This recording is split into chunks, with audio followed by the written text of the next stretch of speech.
Hello നമസ്കാരം. Vijay നായകനാവുന്ന got ഒരുപാട് ആളുകൾ പ്രതീക്ഷയോടെ കാത്തിരിക്കുന്ന ഒരു സിനിമ. തിയേറ്ററിലേക്ക് റിലീസിനെത്താൻ വേണ്ടി കാണാൻ കാത്തിരിക്കുന്ന ഒരുപാട് ആളുകളുണ്ട്. വെങ്കട്ട് പ്രഭു സംവിധാനം ചെയ്യുന്ന സിനിമ എന്നൊക്കെയുള്ള ഒരുപാട് പുതിയ കാര്യങ്ങളൊക്കെ ആ ചിത്രത്തിനുണ്ട്. അതുപോലെ തന്നെ ചിത്രത്തിൽ മറ്റ് കഥാപാത്രങ്ങളിൽ പ്രശാന്തും അതുപോലെ തന്നെ പ്രഭുദേവയൊക്കെ വരുന്നുണ്ട്. പിന്നെ ഈ ഒരു ചിത്രത്തിൻ്റെ പോസ്റ്ററൊക്കെ റിലീസ് ചെയ്തപ്പം നമ്മൾ രണ്ട് വിജയൊക്കെ കാണാൻ സാധിച്ചിട്ടുണ്ടായിരിക്കാം. എന്തായാലും ഡബിൾ ലുക്കിലൊക്കെയാണ് വരുന്നതെന്നാണ് പറഞ്ഞിട്ടുള്ളത്. എന്തായാലും ഈ സിനിമയുടെ റിലീസിന് വേണ്ടി ഒരുപാട് ആളുകൾ പ്രതീക്ഷയിൽ കാത്തിരിക്കുന്ന ഒത്തിരി ആളുകളുണ്ട്. അവരുടെ അടുത്ത് പറയാനുള്ളത്, അധിക പ്രതീക്ഷ ഈ ഒരു ചിത്രത്തിന് കൊടുക്കരുത്.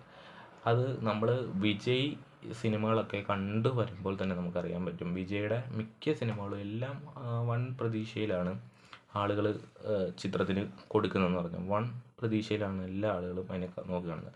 അതുപോലെ തന്നെ വാരിസും ബീസ്റ്റ് ഒക്കെ വന്നപ്പോൾ തന്നെ നമുക്കറിയാം വലിയ ഹൈപ്പിൽ കൊണ്ടുപോയിട്ടാണ് ആ സിനിമ പൊട്ടിയത്. ഒരു വിജയ് സിനിമ കാണുന്ന അതേ ഫീലിംഗ് ഈ സിനിമയ്ക്കും കൊടുത്തു കഴിഞ്ഞാൽ ഇതും അതേപോലൊരു സിനിമയാവും. അല്ലെങ്കിൽ അതെന്താണെന്ന് നമുക്കറിയില്ല, സിനിമ റിലീസിന് എത്തിയിട്ടില്ലല്ലോ. അപ്പോൾ എത്തുമ്പോൾ മാത്രമേ നമുക്ക് പറയാൻ പറ്റുകയുള്ളൂ ഈ ഒരു സിനിമ നമ്മൾ വിചാരിക്കുന്നതിന് അപ്പുറമാണോ എന്നൊന്നും പറയാൻ സാധിക്കുകയുള്ളൂ. എന്തായാലും അത്തരത്തിലുള്ളൊരു രീതിയിലേക്ക് ഈ ഒരു സിനിമ വരട്ടെ, നമുക്ക് കാത്തിരുന്ന് കാണാം. അടുത്ത സിനിമ കങ്കുവയാണ്. ശിവ സംവിധാനം ചെയ്ത് സൂര്യ നായകനായെത്തി. അതുപോലെ തന്നെ വില്ലൻ വേഷത്തിൽ ബോബി ഡിയോള്, ആനിമലിലൊക്കെ ഗംഭീര കഥാപാത്രത്തിൽ വന്ന് ഒരു മെയിൻ വില്ലനായിട്ട് ചെയ്ത ഒരാളും കൂടിയാണ് ബോബി ഡിയോള്. അദ്ദേഹത്തിൻ്റെ കങ്കുവയിലേക്ക് വരുമ്പം വൺ പ്രതീക്ഷയിൽ കാത്തിരിക്കുന്നുണ്ട്. അതുപോലെ തന്നെ ഈ ഒരു ചിത്രത്തിൻ്റെ ചെറിയൊരു ടീസറും കാര്യങ്ങളൊക്കെ റിലീസിനെത്തിയിട്ടുണ്ടായിരുന്നു. ഇനി ഇതിൻ്റെ മൊത്തത്തിൽ നമ്മൾ പറയുകയാണെങ്കിൽ ഇതിൻ്റെ ഒരു ട്രെയിലർ വരണം, മൊത്തത്തിലുള്ള കാര്യങ്ങൾ സംസാരിക്കാനാണെങ്കിൽ. പിന്നെ ആണെങ്കിൽ ഈ ഒരു ചിത്രം കങ്കുവ എന്ന് പറയുന്ന സിനിമ വൻ പ്രതീക്ഷയിൽ എല്ലാ ആളുകളും കാത്തിരിക്കുന്ന ഒരു സിനിമയും കൂടിയാണ്. അതിൻ്റെ ഒരു പ്രത്യേകത എന്ന് പറഞ്ഞു കഴിഞ്ഞാൽ സൂര്യ എന്ന് പറയുന്ന നടൻ്റെ ഒരു തിരിച്ചുവരവാണ്. സൂര്യ എന്ന് പറഞ്ഞതിൻ്റെ തിരിച്ചുവരവും കൂടിയാണ് കങ്കുവ. അപ്പോൾ അത്തരത്തിലുള്ള ഒരു റിസൾട്ട് ഈ ഒരു സിനിമയ്ക്ക് ഉണ്ടാവട്ടെ. അതുപോലെ തന്നെ ഈ ഒരു സിനിമ വലിയ ഹൈപ്പിൽ നോക്കിക്കാണുന്ന സിനിമയാണ്. അതുപോലെ തന്നെ ഒരു ഹിസ്റ്ററി പോലത്തെ ഒരു രീതിയിൽ ഒഴുകുന്ന ഒരു സിനിമയും കൂടിയാണ് കങ്കുവ. അതുകൊണ്ട് തന്നെ പ്രത്യേകിച്ച് നമുക്ക് ഈ ഒരു സിനിമ പ്രതീക്ഷയോടെ കാത്തിരിക്കാം. കാരണം ഇതിലൊരു വെറൈറ്റി കഥയും കണ്ടൻറ്റൊക്കെയാണ് ശിവ കൊണ്ടുവരുന്നത്. അതുകൊണ്ട് തന്നെ അത് നമുക്ക് വൻ പ്രതീക്ഷയൊക്കെ ആളുകൾ കാത്തിരിക്കുന്നുണ്ട്. അതുപോലെ തന്നെ ഇത് തിയേറ്ററിൽ റിലീസ് വരുന്ന ദിവസം തന്നെ ഇത് ഈ ഒരു സിനിമയ്ക്ക് വലിയ ഹൈപ്പും കാര്യങ്ങളും കൊടുക്കാം. കാരണം സൂര്യയുടെ ഒരു വൻ തിരിച്ചുവരവും അതുപോലെ നമുക്കിത് വൻ ഹിറ്റാവണമെന്നും പ്രതീക്ഷിക്കാവുന്ന ഒരു ഘട്ടത്തിലേക്കാണ് പോകുന്നത്. അപ്പോൾ എന്തായാലും കാത്തിരിക്കാം നമുക്ക് കങ്കുവയ്ക്കായി. അടുത്ത പടം പുഷ്പ 2. അല്ലു അർജുൻ പ്രധാന വേഷത്തിലെത്തി. അതുപോലെ തന്നെ ഈ ഒരു ചിത്രത്തിൽ വൻ പ്രതീക്ഷയിൽ കാത്തിരിക്കുന്ന കുറച്ച് ആളുകളുണ്ട്. അതായത് നമ്മൾ ഇനി അങ്ങോട്ട് കാണാൻ പോകുന്ന പുഷ്പ, നമ്മൾ ഇതുവരെ കണ്ടത് ഒരു വേറെ പുഷ്പയുടെ വിളയാട്ടമാണ്. ഇനി കാണാൻ പോകുന്നത് വേറെ ഒരു മുഖം. എന്താ അല്ലേ? അപ്പോൾ ഈ പുഷ്പയെക്കുറിച്ചാണ് നമ്മൾ സംസാരിക്കുന്നത്. പുഷ്പരാജ് വീണ്ടും എത്തുന്നു എന്ന് പറയുമ്പോൾ തന്നെ ആളുകളൊക്കെ ഇങ്ങനെ വലിയ സംഭവത്തിലായിരിക്കും സിനിമയ്ക്ക് വേണ്ടി കാത്തിരിക്കുന്നത്. സിനിമയുടെ ഒരു ടീസർ പുറത്തു വിട്ടിട്ടുണ്ടായിരുന്നു. എന്തായാലും ഒരു ടീസർ കണ്ടപ്പോൾ ഇതൊരു സുകുമാർ സിനിമയാണോ എന്ന് ഞാനിങ്ങനെ പ്രതീക്ഷിച്ചു പോയി. കാരണം സുകുമാറിൻ്റെ മിക്ക സിനിമകളിലും ആര്യമൂലം ഇങ്ങോട്ട് നോക്കി അല്ലു അർജുൻ്റെ മിക്ക സിനിമകളിലും അത്യാവശ്യം കൊള്ളാവുന്ന രീതിയിലുള്ളതാണ്. അതുപോലെ തന്നെ പുഷ്പ വരുമ്പോൾ തന്നെ പുഷ്പയിൽ വൻ പ്രതീക്ഷയിൽ കാത്തിരിക്കുന്ന ഒരുപാട് സംഭവങ്ങളൊക്കെ ഈ പുഷ്പയ്ക്കുണ്ട്.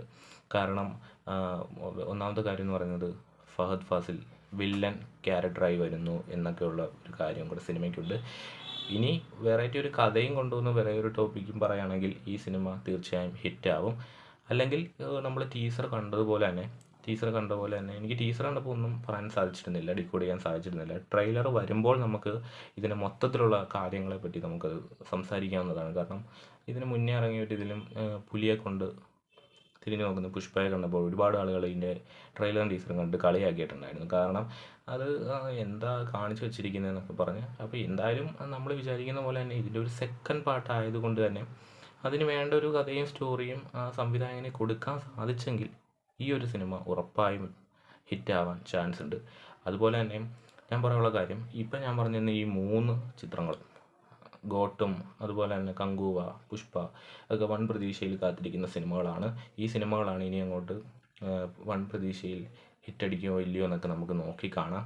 എന്തായാലും നിങ്ങളെ എത്ര പേര് ഈ ഒരു ചിത്രത്തിന് വേണ്ടി കാത്തിരിക്കുന്നു? ഇതിലേത് സിനിമയാണ് നിങ്ങൾ തീർച്ചയായും കാണാൻ പോകുന്നതെന്നുള്ളത് നിങ്ങളൊന്ന് കമൻറ്റ് ബോക്സിലായി രേഖപ്പെടുത്തുക.